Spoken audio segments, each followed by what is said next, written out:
তোমাদের মধ্যে অনেকেই আছো যে রাত্রের বেলা পড়ার সময় চিন্তা করো যে এখন ঘুমায়া যাই, পরের দিন হচ্ছে অনেক সকালে উঠবো, কিন্তু যখন সকালে ঘুম থেকে ওঠার সময় হয় তখন চিন্তা করো যে আরে ভাই আরেকটু ঘুমাই, আরেকটু পরে উঠবো। এবং এরকম করতে করতে দেখা যায় যে অনেক পরে তোমরা ঘুম থেকে উঠে এবং তখন অনেক আফসোস হয় যে এর থেকে তো ভাই রাত্রে পড়াটাই অনেক ভালো ছিল। স্বপ্নটাকে হচ্ছে বড় করে দেখো। তোমার মধ্যে যে স্বপ্নটা আছে সেই স্বপ্ন জিনিসটাকে অনেক বড় করে দেখতে শিখো। আমি একটা এক্সাম্পল দিই। ধরো তুমি আজকে ঘুমাইছো, পরের দিন মনে করে অনেক ভোরে উঠতে হবে। তোমাকে কোনো কারণে বলা হইলো যে পরের দিন ভোরে উঠে তোমার কোন একটা বন্ধু ফোন দিল যে দোস্ত চল একটা ম্যাচ আছে। শুক্রবারের দিন, বন্ধের দিন, তোমাকে একটা বন্ধু ফোন দিল যে দোস্ত আজকে একটা ফুটবল ম্যাচ আছে, আজকে একটা ক্রিকেট ম্যাচ আছে সকালে অমুক মাঠে। উঠিস কিন্তু ভোরবেলা, উঠিস একবারে সকাল সকাল কিন্তু বেরোবো। তখন দেখা যাবে কি যে তোমার কিসের ঘুম কিসের কি, তোমার মধ্যে অটোমেটিক একটা এনার্জি চলে আসছে যে আরে ধুর, ঘুম তো পরে, ঘুম তো আরো অনেক ঘুমানো যাবে, কিন্তু এই খেলাধুলার সুযোগটা কি জীবনে আসবে? তাহলে তুমি চিন্তা করো, তখন তোমার ঘুম ধরে না। কেন ধরে না? এটাকেই তোমার বলা হয় ম্যাটার অফ ইন্টারেস্ট। তোমার খেলাধুলাতে তোমার ম্যাটার অফ ইন্টারেস্ট অনেক বেশি, বা তোমার মুভি দেখাতে ম্যাটার অফ ইন্টারেস্ট অনেক বেশি। কারণ তুমি চিন্তা করো যে এই জিনিসগুলো 2 ঘন্টা 3 ঘন্টা দেখলে তোমার মধ্যে হচ্ছে যে একটা স্যাটিসফ্যাকশন আসবে, যেটা তোমার মনটাকে অনেক ভালো করবে। কিন্তু সেম জিনিসটা আমরা পড়াশোনার ক্ষেত্রে ভাবতে পারি না। কিন্তু পড়াশোনাটাকে এইভাবে চিন্তা করতে হবে। তোমরা সব সময় হচ্ছে হাতে একটা নোটবুক রাখবা। হাতে একটা নোটবুক রেখে তোমরা সেই নোটবুকটাতে সব সময় হচ্ছে তোমরা সেই নোটবুকটাকে লিখে রাখবা যে আমি হচ্ছে 2022 সালে গোল সেট করবা যে এই কাজটা করব, 2023 সালে হচ্ছে যে আমি অমুক জায়গায় চান্স পাবো, 2024 সালে আমি এটা করব, 2030 সালে হচ্ছে ঢাকা শহরে একটা ফ্ল্যাট কিনবো। এরকম অনেকগুলো তুমি তোমার স্বপ্ন লিখে রাখবা যে, এবং এই সবগুলা স্বপ্ন সত্যি হবে পড়াশোনার মাধ্যমে।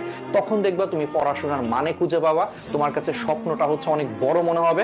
তখন তোমার সকালবেলা যখন ঘুম ভাঙবে না, বা রাত্রেবেলা যখন অল্প পরেই ঘুম ঘুম ধরতেছে, তখন নিজের ভিতর থেকে বলে উঠবে আরে ভাই তুই কি করতেছিস, তোর না 2023 সালের মধ্যে এটা করার কথা, তোর না 2030 সালের মধ্যে এটা করার কথা। এটা করতে গেলে তুই ভাই এখন জাগ, এখন পর। দেখবো অটোমেটিক নিজের ভিতরে হচ্ছে এটা আগুন জ্বলে উঠতেছে এবং তোমার ঘুম কিন্তু চলে গেছে। তোমার হাতে 5 সেকেন্ড সময় আছে। ধরো তুমি আজকে অ্যালার্ম দিছো যে তুমি ঠিক ভোর 6টায় উঠবা, ভোর 5টায় উঠবা। হয় কি যে অ্যালার্মে হচ্ছে আমাদের ঘুম ভাঙে, কিন্তু ঘুম ভাঙার পর মনে হয় যে ভাই আজকে আর পারবো না, থাক আরেকটু ঘুমাই। এটা মনে করে 5 সেকেন্ডের মধ্যে হচ্ছে আমরা অ্যালার্মটাকে অফ করে দেই।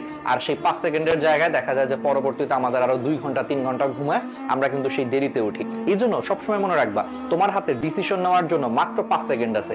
যখন তোমার অ্যালার্ম বাজবে, ঘুম ভাঙছে, তুমি যদি 5 সেকেন্ডের মধ্যে নিজেকে বিছানা থেকে তুলতে না পারো, তুমি আসলে এই ঘুম থেকে উঠতে পারবা না। তোমার 5 সেকেন্ড পরেই শয়তান তোমার ভিতরে প্ররোচনা দিবে যে ভাই তুই আরো ঘুমা, আরেকটু ঘুমা, আরেকটু ঘুমা, আর 10 মিনিট ঘুমা, সমস্যা কি, 10 মিনিট পরে উঠিস। দেখা যাবে যে তুমি সেই 5 সেকেন্ডের মধ্যে অ্যালার্ম অফ করে ফেলবা, আর 10 মিনিটের জায়গায় 2 ঘন্টা ঘুমায় ফেলছো, কোনো খবরও নেই। তো আজকে থেকে মাথায় রাখবা, যখনই তোমার অ্যালার্মের কারণে ঘুম ভাঙবে, 5 সেকেন্ডের মধ্যে হচ্ছে তুমি বিছানা থেকে উঠে যাবা, তাহলে দেখবা তোমার ঘুম কিন্তু দূর হয়ে গেছে। আমাদের মধ্যে অনেকেরই বাজে অভ্যাস আছে, রাত জেগে জেগে হচ্ছে ফেসবুকিং, ইউটিউবিং করি, বা মেসেঞ্জারে হচ্ছে যে চ্যাট করি, হোয়াটসঅ্যাপে চ্যাট করি।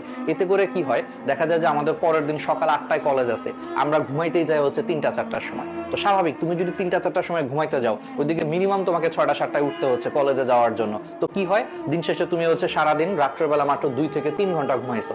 সকালবেলা কলেজে গেছো, কলেজ থেকে আবার স্যারের বাসায় পড়তে গেছো, ম্যাডামের কাছে পড়া আছে, তারপরে অনলাইন ক্লাস আছে, রাত্রেবেলা হচ্ছে বাসায় হয়তো অনেকে টিচার আসে, নিজে পড়তে হয়। এরকম করতে করতে সারাদিন তুমি যদি মাত্র 2-3 ঘন্টা ঘুমাও, খুবই স্বাভাবিক যে তুমি যখন সবগুলা ক্লাস, টিউশনি সবকিছু যখন শেষ করে বাসায় আসবা, এসে দেখবে যে 9টা 10টার সময় তোমার প্রচন্ড ঘুম ধরতেছে, কারণ তুমি টায়ার্ড, কারণ তোমাকে পরের দিন আবার সকালে উঠতে হবে।